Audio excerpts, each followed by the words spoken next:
Welcome to study affairs. Biology के इस part में हम नेत्र के बारे में जानेंगे कि नेत्र के कौन से भाग होते हैं, किस तरीके से हम वस्तुओं को देख पाते हैं और नेत्र से संबंधित कौन सी बीमारियां हैं। तो इस पार्ट में हम इन टॉपिक को कवर करेंगे। चलिए स्टार्ट करते हैं। मानव नेत्र। देखो, मानव के सभी संवेदी अंगों में नेत्र सर्वाधिक संवेदनशील अंग होते हैं। मानव में एक जोड़ी नेत्र पाए जाते हैं, यानी दो नेत्र होते हैं। इसी कारण 3D क्षमता का विकास होता है, यानी कि मनुष्य किसी वस्तु की लंबाई और चौड़ाई के साथ साथ उसकी गहराई भी देख सकता है। मनुष्य के जो नेत्र हैं 10 लाख रंगों की पहचान कर सकते हैं। नेत्र के भाग। पहला भाग है श्वेत पटल या स्क्लेरा। देखो, जो आँख का सफ़ेद भाग दिखाई दे रहा है, इसी भाग को श्वेत पटल या स्क्लेरा कहते हैं। यह आँख का सबसे बड़ा भाग होता है और यह अपारदर्शी तथा सफ़ेद कलर का होता है। इस भाग में रक्त वाहिकाएँ होती हैं, जिससे आँख को रक्त बराबर मिलता रहता है। दूसरा भाग है स्वच्छ पटल या कार्निया। देखो, जो स्क्लेरा होता है तो यह आँख के अगले भाग को कार्निया बनकर ढकता है और यह पारदर्शी होता है तथा उभरा हुआ होता है। इस भाग में रक्त वाहिकाएँ नहीं पाई जाती हैं और इस भाग में संवेदी न्यूरॉन्स पाए जाते हैं, जिसके कारण यह भाग दर्द के लिए संवेदनशील होता है। नेत्रदान के समय केवल कार्निया को ही दान में दिया जाता है। नेक्स्ट पार्ट है रंजित पटल या कोराइड। देखो, जिस तरीके से कैमरा का बॉक्स होता है, उसी तरीके से आँखों के लिए रंजित पटल होता है। देखो, आँख में स्क्लेरा और आइरिस के बीच में जो डार्क और भूरे कलर का एरिया दिखाई दे रहा है, यही रंजित पटल है। यह नेत्र में जो प्रकाश इंटर करता है उसका परावर्तन नहीं होने देता है, यानी प्रकाश टकराकर वापस ना जाने पाए। यह रंजित पटल उसको रोकता है और प्रकाश को नेत्र के अंदर भेजता है। अगला भाग है परितारिका या आइरिस। देखो, आँख में जो नीले कलर में एरिया दिख रहा है, यही आइरिस होता है। देखो, जो यह आइरिस है रंजित पटल का ही भाग होता है, यानी रंजित पटल आगे बढ़ करके इस आइरिस के रूप में बदल जाता है। यह एक तरीके का संयोजी ऊतक होता है जो रंगीन होता है। इसी के कारण जो नेत्र होते हैं रंगीन कलर में दिखाई पड़ते हैं।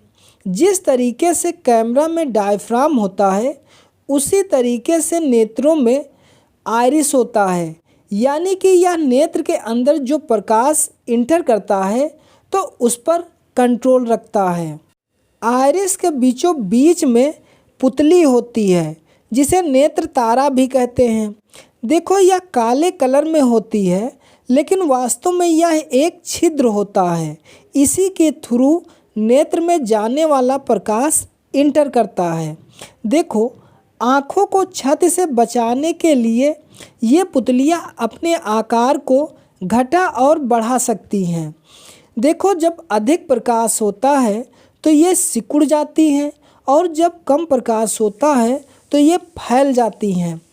इसी कारण आँखों की पुतलियाँ रात में कम प्रकाश के कारण अधिक फैली होती हैं, यानी दिन में छोटी दिखाई देती हैं, यानी कि इनके क्षेत्रफल में 16 गुने का अंतर होता है। देखो, जब उजाले से अंधेरे में जाते हैं तो कुछ देर दिखाई नहीं देता है।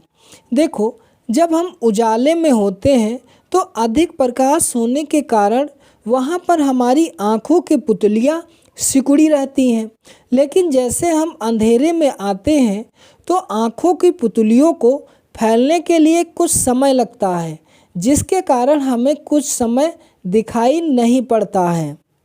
नेक्स्ट पार्ट है लेंस। देखो, यह लेंस क्या होता है कि दो सतहों से घिरा हुआ एक पारदर्शी माध्यम होता है, जिससे अपवर्तन के पश्चात किसी वस्तु का वास्तविक प्रतिबिंब या फिर काल्पनिक प्रतिबिंब बनता है, उसे लेंस कहा जाता है। तो मनुष्य के आँख में भी एक लेंस पाया जाता है जो पारदर्शी प्रोटीन से बना होता है। पारदर्शी का मतलब है जिस वस्तु से होकर के प्रकाश एक ओर से दूसरी ओर जा सके, उसे पारदर्शी कहते हैं। और यह लेंस पक्षमापकाय से लटका रहता है। पक्षमापकाय आँख का एक भाग होता है। इसमें पक्षमापकाय मांसपेशी जो लेंस के आकार को कंट्रोल करती हैं, और पक्षमापकाय एपिथेलियम जो एक जलीय तरल उत्पन्न करती है।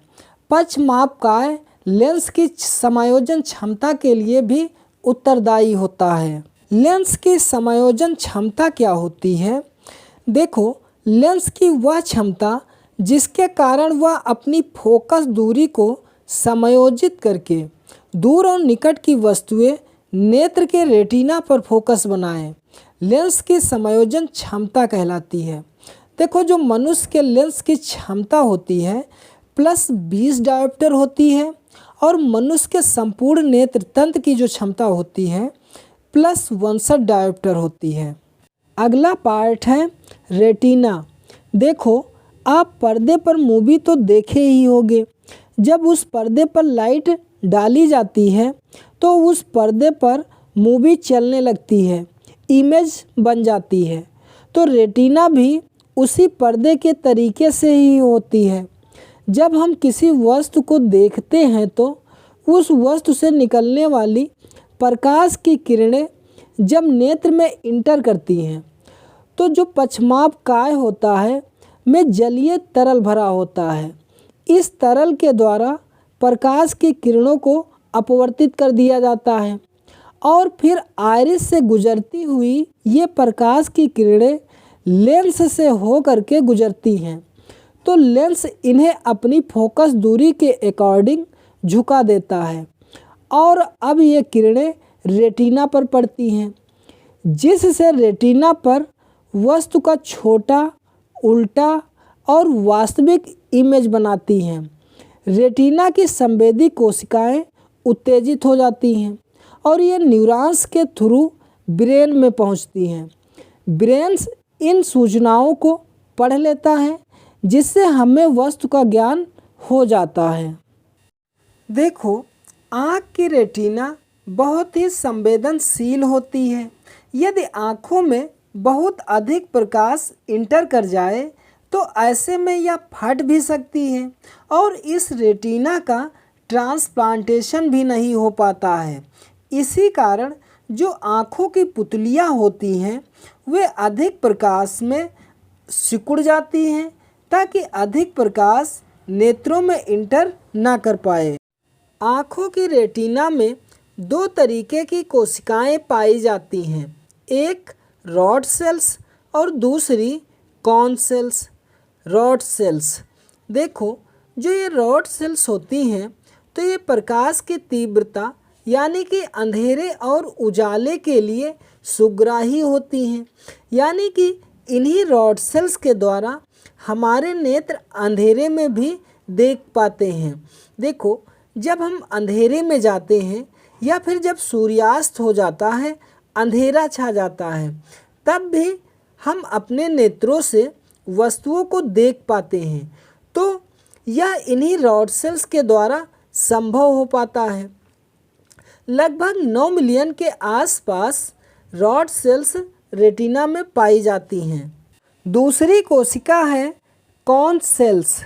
देखो, जो यह कॉन सेल्स होती है तो यह रंगों के प्रति संवेदनशील होती है, यानी कि जब हम विभिन्न वस्तुओं को देखते हैं तो वे वस्तुएं कौन से रंग की हैं, किस कलर की दिखाई देती हैं, यानी कि रंगों को पहचानने का कार्य इन्हीं कॉन सेल्स के द्वारा किया जाता है।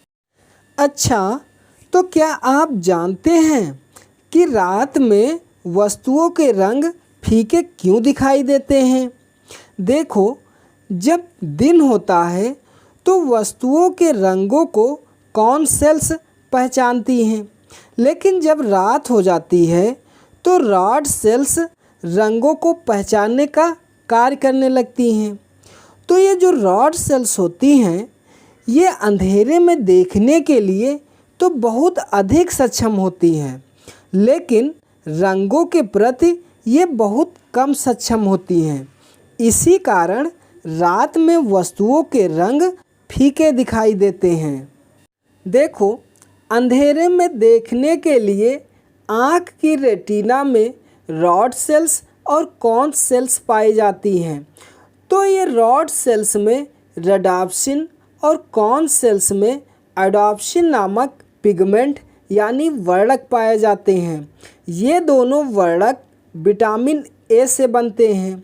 इसी कारण जब बॉडी में विटामिन ए की कमी हो जाती है तो ये रेडाप्सिन और एडाप्सिन नामक पिगमेंट नहीं बन पाते हैं, जिसके कारण रॉड और कॉन सेल्स कार्य नहीं कर पाती हैं। ऐसे में रतौंधी रोग हो जाता है। इस रोग में व्यक्ति को अंधेरे में या फिर रात में दिखाई नहीं देता है। इसलिए विटामिन ए की कमी के कारण रतौंधी रोग हो जाता है। ऐसे में इससे बचने के लिए विटामिन ए से परिपूर्ण खाद्य पदार्थों जैसे गाजर, दूध, अंडा, इन खाद्य पदार्थों का सेवन करना चाहिए। नेक्स्ट पार्ट है अश्रु ग्रंथि। देखो, इस अश्रु ग्रंथि को लैक्रिमल ग्लैंड भी कहते हैं। देखो, आँख में जो ग्लैंड दिखाई दे रही है यही अश्रु ग्रंथि होती है। इसके द्वारा आंसू निकलते हैं, जिससे आँखें नम और चिकनी बनी रहती हैं। आंसू में लाइसोजाइम नामक एक एंजाइम होता है। जो आँख में बैक्टीरिया यानी जीवाणु पहुंच जाते हैं वे इसी एंजाइम्स के द्वारा नष्ट हो जाते हैं। अगला भाग है तेल ग्रंथि। देखो, इस तेल ग्रंथि को मीबोमियन ग्लैंड भी कहा जाता है। देखो, आँखों में जो पलकें हैं ये पलकों पर यह तेल ग्रंथि पाई जाती है।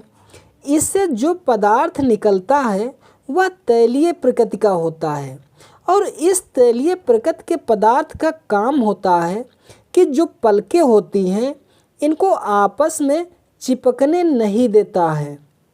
तो इस तरीके से हम मानव नेत्र तंत्र के इस पार्ट में नेत्र के विभिन्न भाग श्वेत पटल, रंजित पटल, परितारिका, लेंस, रेटिना और नेत्र से हम किस तरीके से देख पाते हैं अश्रु ग्रंथि और तेल ग्रंथि के बारे में जाने। तो मानव नेत्र तंत्र के अगले भाग में हम नेत्र से संबंधित विभिन्न प्रकार की बीमारियों के बारे में जानेंगे।